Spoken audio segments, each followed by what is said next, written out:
The Maine Deadly Force Review Panel takes no position on whether a shooting is justified. That's for the Attorney General to decide. But the panel did find that in both Mexico shootings, officers could have done things differently. Drop the gun.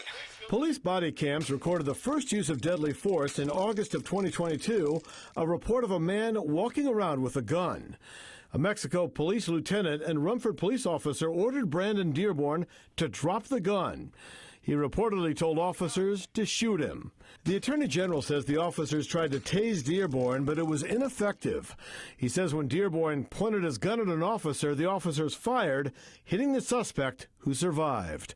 The review panel says 2 minutes, 16 seconds elapsed between the first order to drop the weapon to Dearborn being shot.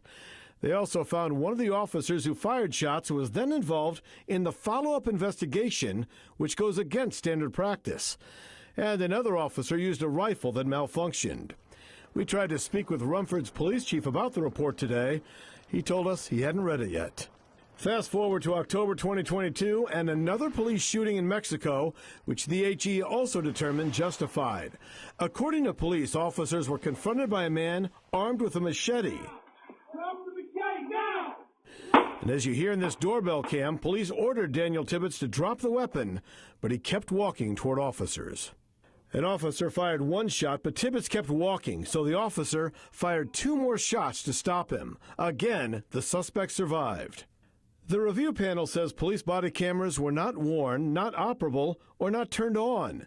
They also say officers had no tasers or other non-lethal weapons. Officers also failed to use their cruisers for cover.